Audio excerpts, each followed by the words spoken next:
Strange times we're living in.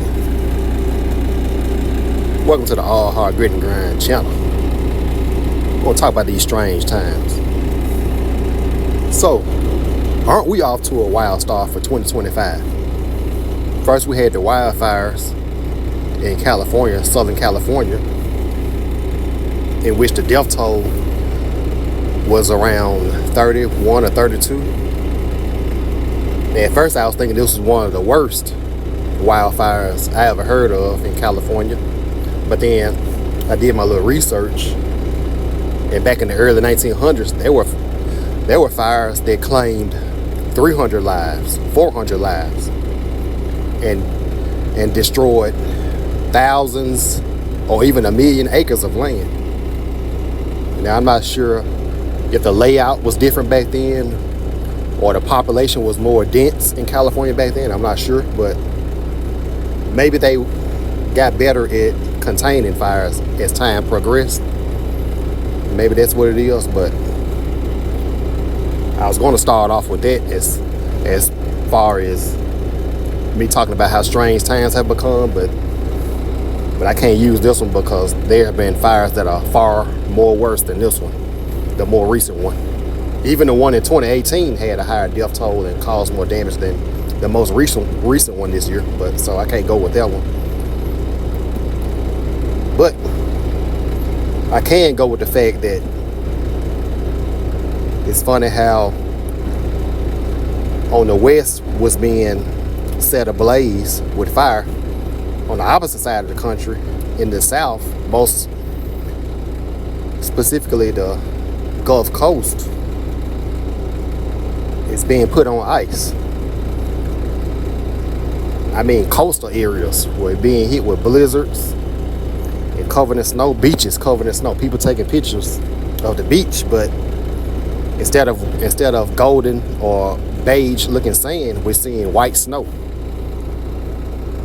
Yeah, strange times we're living in.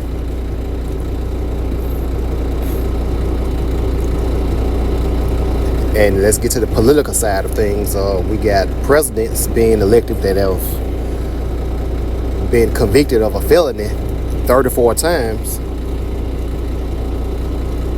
And this right here is just sending the wrong message to young people that crime does pay. I mean, you got him having all these felonies and talking about grabbing women by their private parts. Yet people still think he's a good fit to be in the White House, to be the commander-in-chief. Yeah. I'd like to see how he's going to make America great again. Oh, let's not forget the time when he incited insurrection when Joe Biden won the presidency. Let's not forget that. We can add that to his file as well. But people thought he was a good fit to be president. Strange times. Strange times. Let's get to the cars, the automobiles. Now, once upon a time, Nissan was one of the most dependable cars out there. You know, they were kind of like in the middle of the pack, with Toyota and Honda being at the top. And coming after Nissan would be where it used to be Mitsubishi and Mazda. And I think the other one was maybe Subaru. But nowadays, because now I'm seeing more Nissans broke down on the side of the road.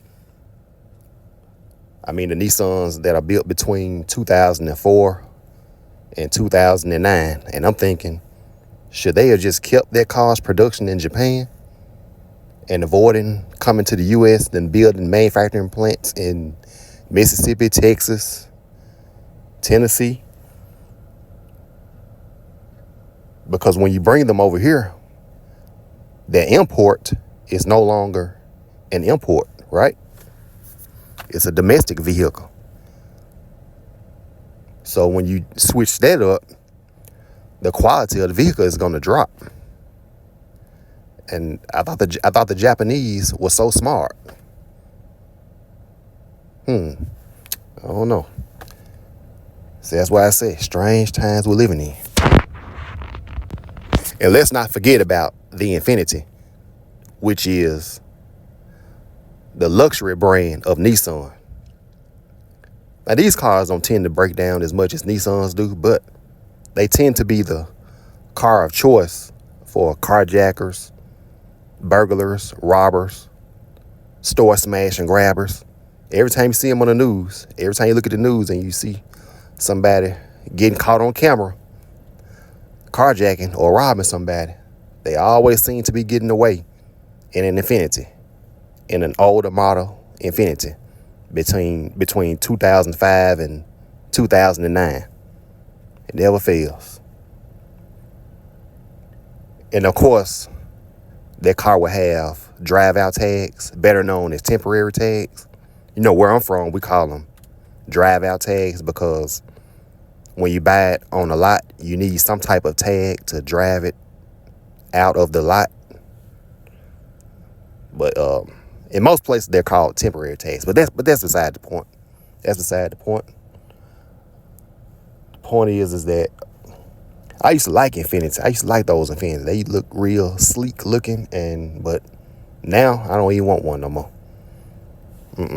Y'all can have it. Now let's get into the online world. So nowadays you got men out here. It's come to my attention that some men are out here using filters, face filters. I forgot the name of the app, but somebody pointed that out to me, and I'm just like, really, y'all? Really? And then dudes are getting on these panels now on YouTube, and it just confirmed what a lot of us have been thinking all along. Dudes are getting up here on panels. They're openly admitting that they are delusional, that they are lonely, that they are quote unquote pleasuring themselves. They are openly admitting that they have a YouTube daddy, something that we've been saying for the longest. They're openly admitting this. Yeah. They're openly admitting, whether it be on a panel or a chat room, they're openly admitting that they're morbidly obese. They're openly admitting that they have had no interaction with the opposite sex for several years. They're openly admitting this now. And I always said that the people that say the most egregious stuff against women, I wonder about them. I used to always say that. I say they must be lonely, or they must be mentally delayed, or something, or on the spectrum, whatever the case may be.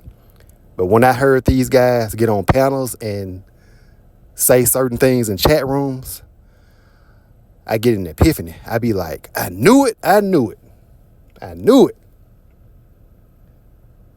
Yeah, see, that's why I say strange times we're living in, because we didn't used to see this like 4 or 5 short years ago.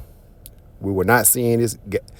You didn't see guys willing to admit their hardships. Now we see. But we knew it all along, but still.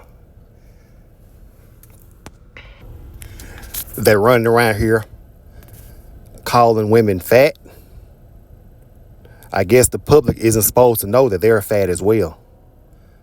I guess they're assuming that majority of the public hasn't seen their pictures, hasn't seen them come on camera. But some of us already know the truth. And those of us that do know, we be sitting there thinking, but dude, you fat. You're morbidly obese. Why are you out here saying nobody wants an overweight black woman?